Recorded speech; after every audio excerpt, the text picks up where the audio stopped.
People were so busy making a load of noise about whether or not this bike should be called Daytona that I think they were missing a point, because in a lot of ways, I reckon it's a new Sprint, but better.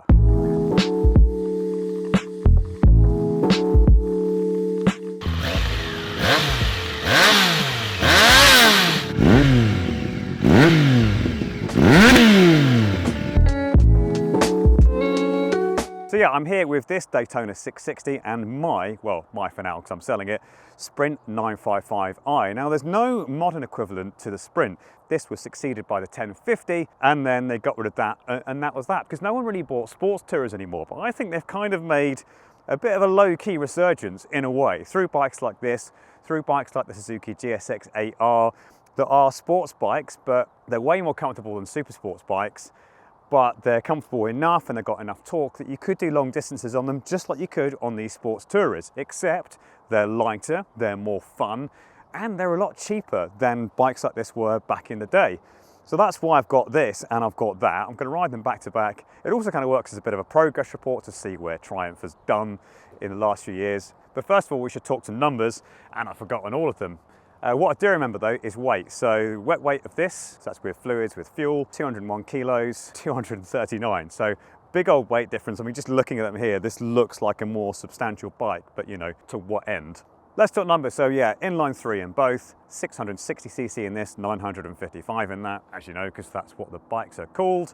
Now this, we're looking about 95 brake horsepower and around about 50 pound-foot of torque. Now this is more powerful and torquey, so it's about 110 brake horsepower and it's 75-ish pound-foot of torque. So yeah, a lot more torque. This revs higher though, this revs to nearly 13,000 RPM. That's all out of ideas before 10,000.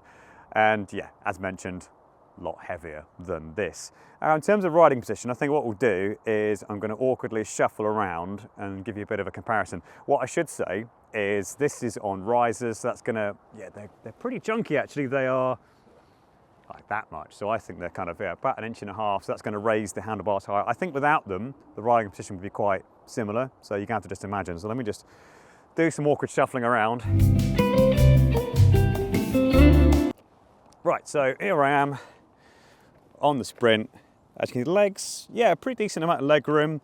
I'm not too far forward. I guess if these risers weren't there, I'd probably be more like this, a bit more, yeah, a bit more hunched.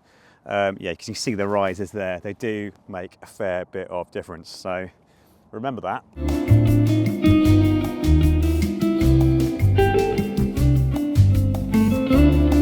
Right, now for comparison, yeah, I reckon legs are probably a bit more tucked here. Yeah, actually, I think this probably actually feels similar than that does with the risers. I think the yoke is actually quite high in this. So this is probably, yeah, similar to that with the risers. It feels sporty, so I've got a bit of weight over the front, but I don't feel like if I did a whole day on this, I'm going to feel really uncomfortable. But obviously, you know, sitting on them is not going to tell me everything. So we'll go and do some riding, shall we?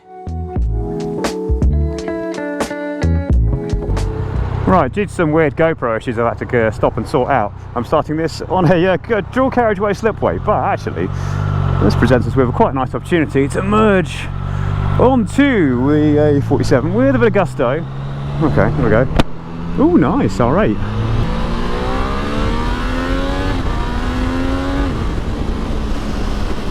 Bit of a flicker of the TC light there. All right, let's knock it back down again.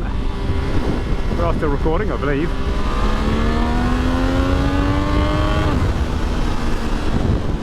Oh, you know, I remember, so the 660 engine I've ridden in two bikes, ridden in the, well, the only two bikes that's available on actually, so that's the Tiger Sport 660 and the, British change gear, yeah, the Tiger Sport 660 and the Trident 660, and in those it kind of feels, you get to the top end and you hit the limiter because you're kind of hoping for more, you never quite arise. It always felt like a bit of a poor relation compared to the 765 triple, but they've actually changed loads. I mean, it's not like Suzuki with the GSX 8S versus the 8R, they've both chopped the same engine and no changes. But here we have basically a whole bunch of new internals. I think probably the only thing that hasn't changed is the piston says new high lift camshaft. I think the crank was new. There's a new airbox. There are individual throttle bodies, so 3 throttle bodies instead of 1. And that means the red line goes from, yeah, around about 10,000-ish to 12,000 or something. A number I've forgotten because I can never remember the red line. So I'm going to flash it up on the screen, as I normally do. I'll tell you what, after being in the sprint, yeah, this feels absolutely lovely to tip in. I know a lot of people said it's a bit soft, and yeah, you know, it is not as focused as some of the stuff. I think the RS660 is probably, I would say, a little bit firmer, albeit based on that very short ride I had on it. I have ridden the Honda CBR 650R. I did the e-clutch launch actually last year, and that's a fascinating system. But that bike is just a bit vanilla. This, I think, with its high riving triple, just feels a little bit more exotic. Who's gonna be nice? Oh, please let me through, Mr. Honda Jazz, because I wasn't behind you. You're not gonna let me through, are you, fuck? And of course, we've ended up getting stuck behind a Honda Jazz.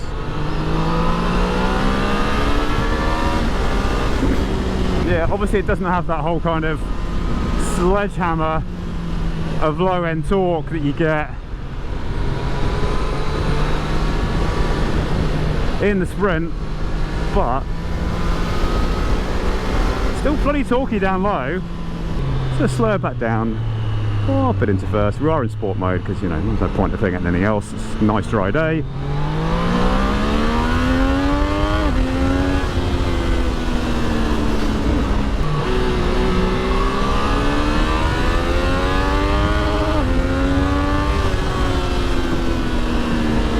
This is so much better than the 660 engine in the Trident and in the Tiger Sport.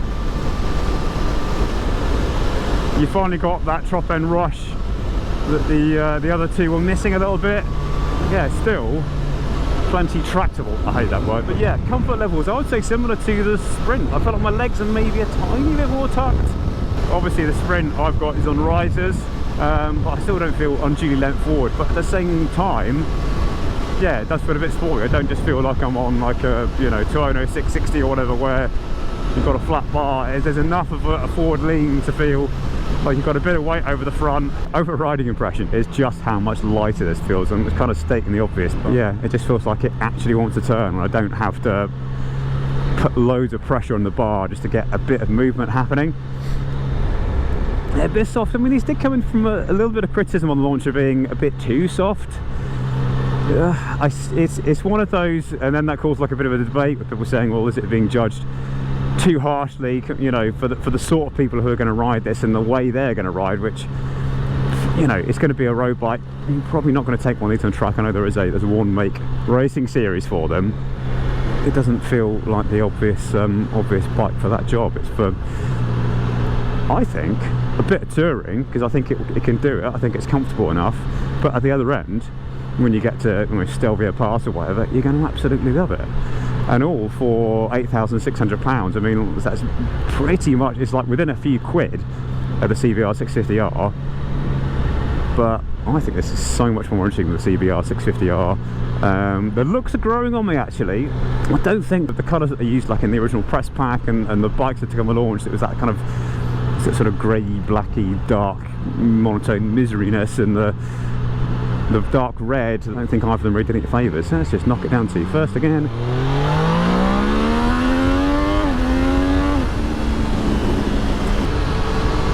Yeah, I've seen the TC light flicker a bit more than I thought it was going to. It is cold, I will say that. It was glorious weather at the weekend, and now the temperature's probably, oh, hello. Multiple has a perception test. It's got gravel all there, making in his Citroen C3 Aircross, pulling out and then doing half the speed limit. But yeah, temperature probably about a third of what it was at the weekend, which is a bit of a shame because it was a lovely day. Yeah, lovely weekend. I rode the Norton on the Sunday. On the Saturday I rode another bike that you've not seen yet if you follow me regularly, and commiserations if you do. I bought it as another part of another buying challenge, that film with Alex Kirsten, whose bike collection I went to see the other week. Yeah, you've not seen that yet, and you'll be seeing it soon. I'm really excited to show you that. But yeah, I was out on that on Saturday. Lovely weather all weekend. Now it's gone cold again. I do have to have the obligatory moan about yeah, the instrument cluster in these, because I do think, I mean, you know, it has many apologists who'll say, oh yeah, but you know, it's all the information you need, it's clear and it's easy to use, and you know, that's fair enough, it is, I don't disagree. But considering what's on, you know, the lovely TFTs you get on some bikes now, I think the average buyer is going to get on this and think, that's a bit old hat. I remember doing the launch for the Triumph Speed Twin 900 end of tail end of last year in the old job. I rode down to Heathrow. Let me just tuck this cable away, it's going everywhere. Yeah, I rode down there on a £5,000 Royal Enfield Gorilla with a lovely 5-inch round colour TFT, and I remember then getting on the other side and I think it's Spain, then jumping on a bike that was nearly twice that, and yeah, it had this thing, and you can get it on, and it's on obviously more expensive bikes than this. I feel like it's time to move on and have something a bit fancier. It's very reflective as well, actually, so all I can see is me, which is handy for seeing if my GoPro's pointing in vaguely the right direction. But are you really going to do that? Yes, you are. I was expecting to get out your way. Yeah, obviously the other side of it being a bit soft does mean it's pretty comfortable, actually. I mean, these are sort of my local B roads, and the surface is not great. So what, let's go for third and just see how it pulls.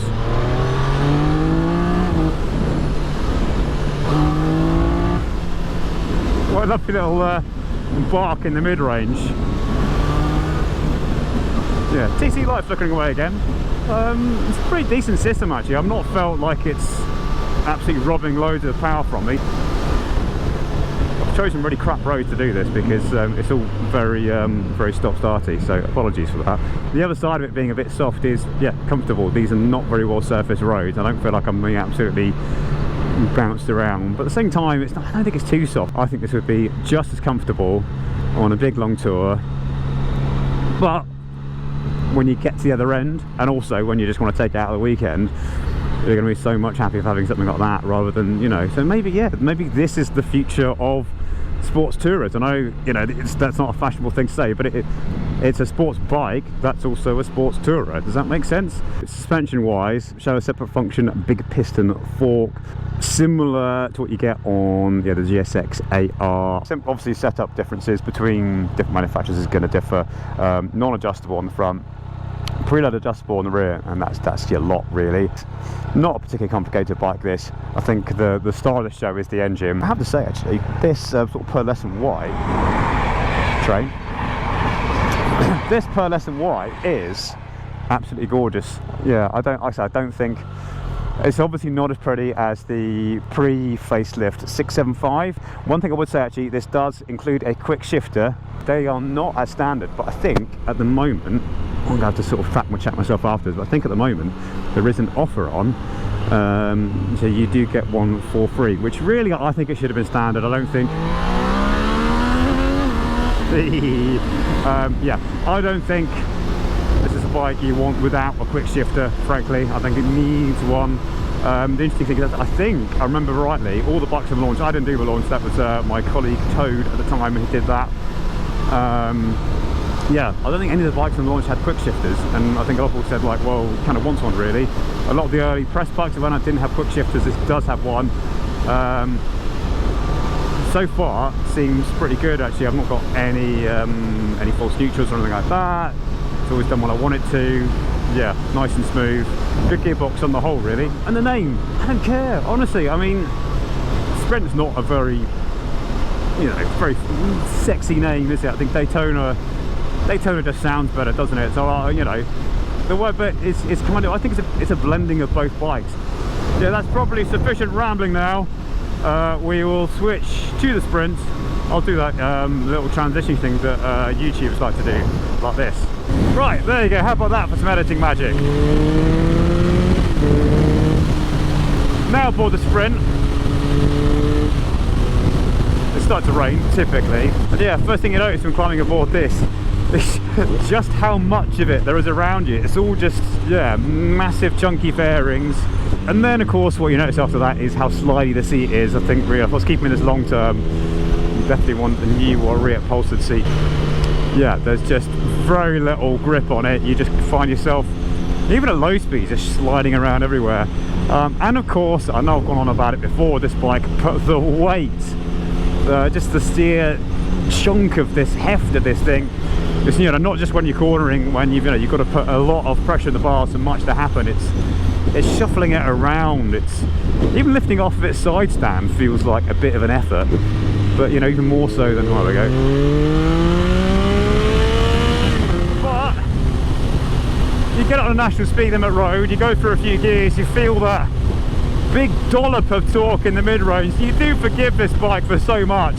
I do love this engine. I think the engine is my favourite thing about it. I think that's what I was saying before, that yeah, what I think I need to do is revisit this engine in a lighter package. Funnily enough, there was a Daytona with this engine. Yeah, it's a very different prospect from both the modern 660 and the 675. The interesting thing is though, that it's actually got a really aggressive riding position. There's a great website comparing motorcycle geometries, which I'll link in the description. The forward lean on 955i actually slightly more aggressive than on the 675. You've got a bit more room in your legs, but yeah, actually a more aggressive riding style.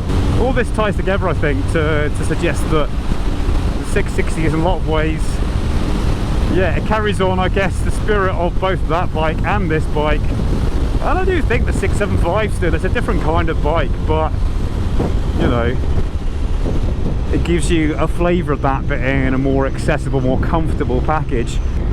Engine wise, obviously, yeah, this is a big torquey lump, which is, you know, going to be good for touring and whatnot, but it's not the be all and end all.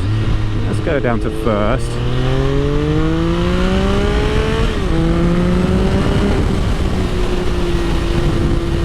It does feel like a quick bike. I'd say it feels quicker than the 660, where it probably isn't in reality. I think where it's that much heavier, but where you've got big old lump of torque in the middle. Suspension wise, it feels like a nice balance actually. There's a firmness to this, but you know, it's going over all this stuff, it's settling nicely, it's not too soft. We got a nod. My friend Tim did a video about why does no one nod anymore, but in this part of the world people still seem to nod, so that's your answer, Tim.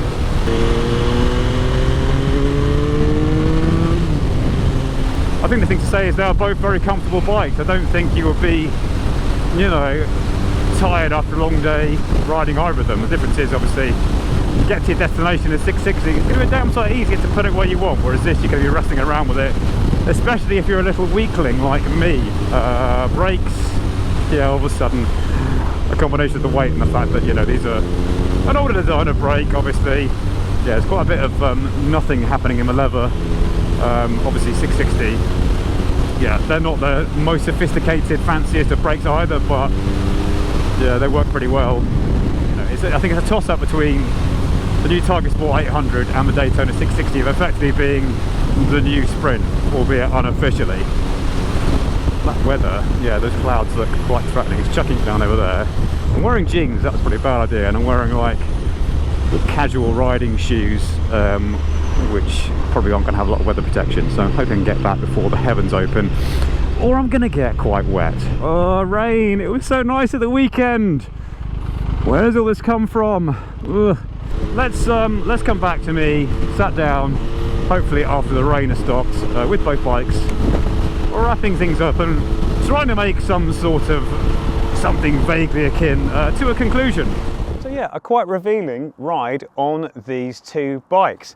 If anything, it was interesting just to have a bit of a progress report to see where Triumph has come in the last 20 years, because yeah, I know this is like a 20-plus-year-old bike, but even at the time when it was new, it was pretty dated. So it's good to see that now with bikes like this, Triumph really, they are up with the best of them. It kind of feels like bikes like this, like the Suzuki GSX-8R, like the Aprilia RS660, it's almost like sports tourers have come back on the sly. I mean, they are still sports bikes, first and foremost, but you get the best of both worlds, because it will be as comfortable as this and as flexible in terms of the engine, the spread of torque to ride all day. I suppose the one thing is luggage is a bit of a difficulty. I mean, the only official luggage option is a tank bag. With this, obviously, you can get panniers, you can get a top box.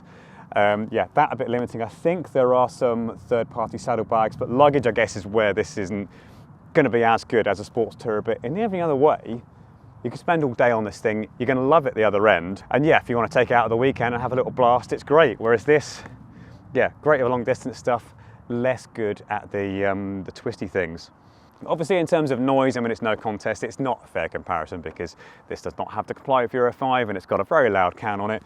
I would say, though, there are bikes that are better at working with Euro 5 to give you a fruity noise. I think in the clip earlier, I mentioned the RS660. As well, the Hornet, although, yeah, you can't get a faired, sporty version of that. Yeah, this does sometimes feel a bit apologetic, particularly after getting on this. But generally, it's a great noise, it's a great engine. I like the fact they haven't just lobbed in the Trident engine and called it a day. You know, they've done some stuff. But yeah, in terms of comfort, rideability, spending all day on this, I haven't done it yet. I'm going to hopefully do some longer rides next week, and I don't think it's going to be an issue at all. I think it's going to be a lovely bike to spend a lot of time on. Now, I have got this for a couple of weeks, so I'm hoping to do some more stuff with it. I don't really want to do a straight up review because I think there's enough of those around already, because I'm a little bit late to the party with this. So yeah, let me know what you'd like to see. I would like to try and get a hold of a 765 Daytona, even though I don't think it's the most relevant comparison because, you know, times have moved on since then, but still I think it'd be interesting. Getting hold of one has proven a little bit difficult. So yeah, don't know if that'll happen, but if you've got any other things that you would like to see me do with this, let me know. If you enjoyed the video, please do like it. And if you didn't enjoy it, please like it anyway. Please do subscribe. Please do tickle the bell icon. And I've got to say something else. What is it? Share this video with your friends. That's what all the cool YouTubers say. I'm not cool. So, you know, do that anyway. And I've got a wet bum now, so I'm going to go. Yeah, bye.